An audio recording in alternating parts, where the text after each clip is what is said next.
And more important than all of those things that you just heard about me, my sister was born at the old Marutna Hospital. So and I also was up here for a time as a magistrate here in your court, and we were putting together the Koori Court, which some of you will remember. I want to start by acknowledging Aboriginal people for this part of the world. You, of course, know that this is something that we do all the time now. It's appropriate that I do it because of my background and because I've been so actively mentored by Aboriginal women in particular, but it's also appropriate that as the Commissioner for Environmental Sustainability here in Victoria, I acknowledge Aboriginal people.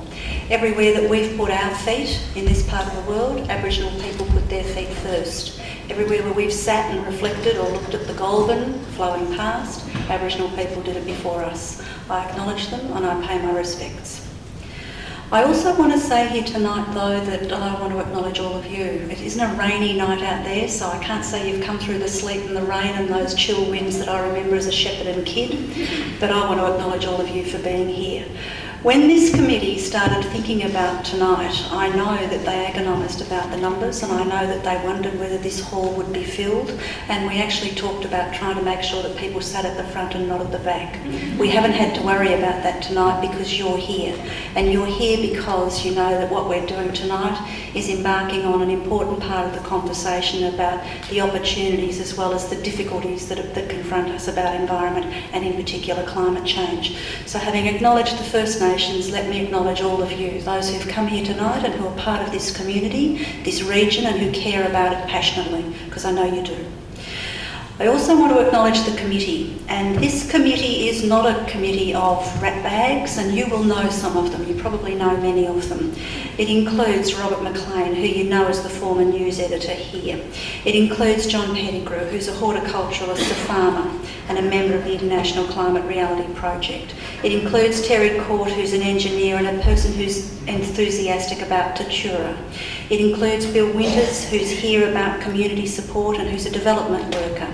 Robin Lipshut, who's a teacher and another Tatura enthusiast. Chris Halpin, who formerly worked with the Department of Primary Industry, that place which has produced for so many of us agricultural scientists who know about the challenges that confront us, and scientists who've helped many of us, including me and my family, through some of the challenges of agriculture in this country.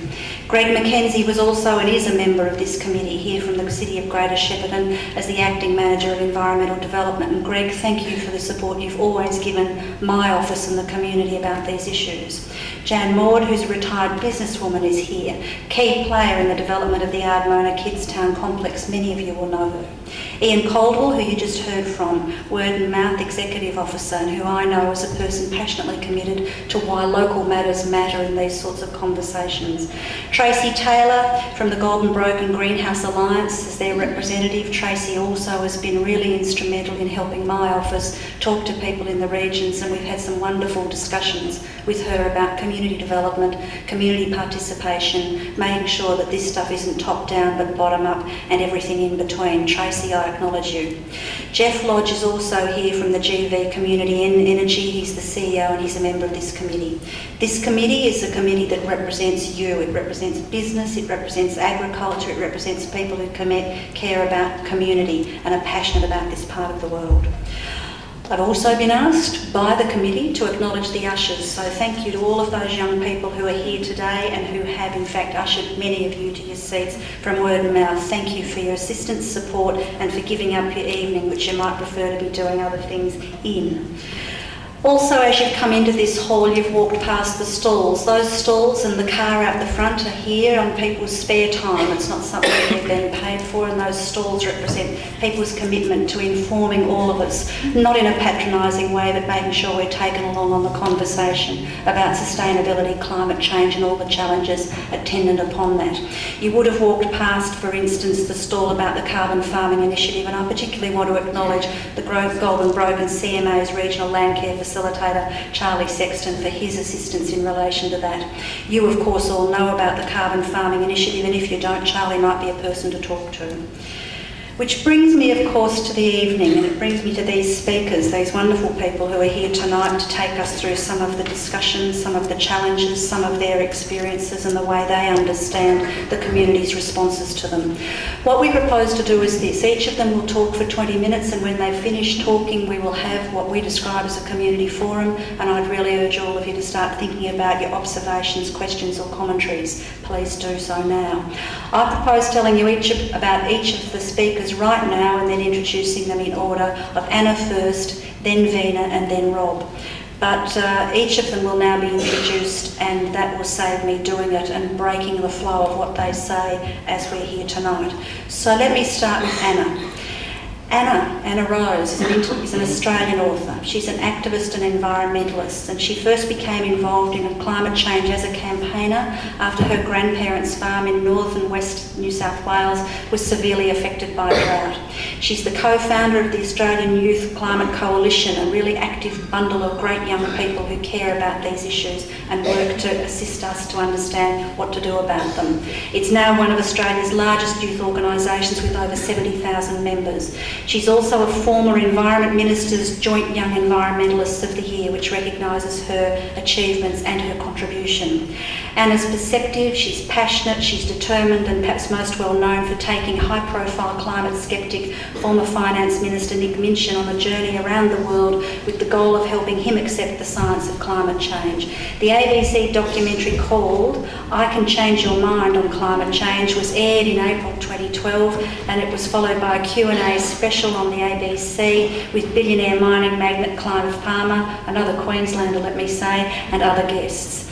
Her book, Madlands, is based on the journey she had with Senator Minchin, or then Senator Minchin, and has received high praise from varied and respected quarters, and we would expect nothing else from a proud young Australian who knows what we have to deal with. The second person who's going to speak is Scientia Professor Veena Sahajwalla. She's a person who is known to many of you as an enthusiast, of course, because you will have seen her on television. She's an engineer.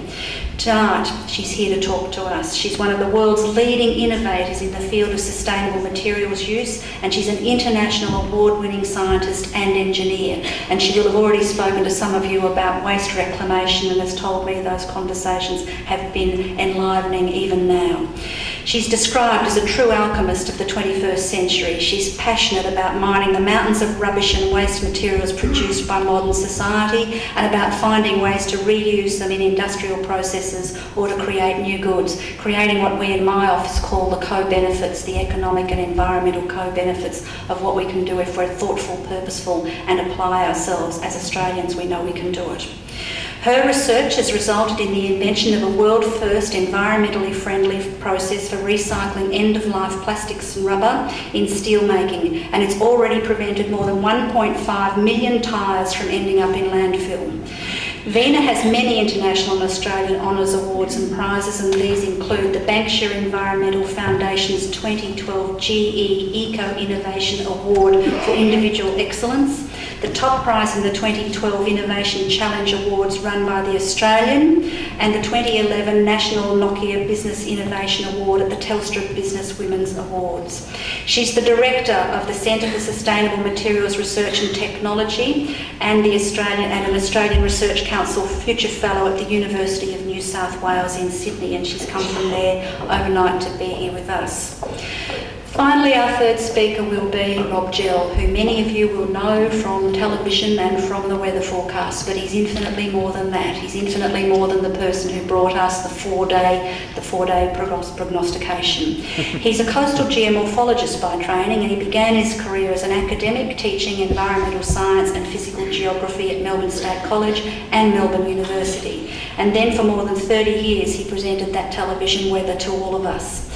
In his professional life, Rob works as an environmental and communications consultant and as a director of Beehive Group Proprietary Limited and Whirlwind Proprietary Limited, Greenco Water Proprietary Limited and the International College of Environmental Sustainability. Also, interestingly for me, and he's invited me down to be part of their discussions about this, he's the chairman of the UNESCO Western Port Biosphere and of Wildlife Victoria, and he's a member of the Victorian Coastal Council and the Commissioner for Environmental Sustainability's reference group. That's me, that's my reference group, and I'm very glad to have Rob on it. He's been invaluable in guiding us and assisting us with the work we do. He was Environmental Ambassador to the Melbourne 2006 Commonwealth Games and is a Life Ambassador for Australia Day for the state of Victoria. In 2011 he finished a 3-year term as National President of Greening Australia Limited, having been President of Greening Australia Victoria for 8 years. He was a councillor of Australia's peak national environmental group, the Australian Conservation Foundation, which many of you of course will know, and some of you, probably many of you, are members. He was a councillor for the City of Doncaster and Templestowe and Chairman of the Variety Club of Victoria for 4 years. Those are the speakers we've got here tonight who've come to talk to us about these extraordinarily important issues, and I give you them now.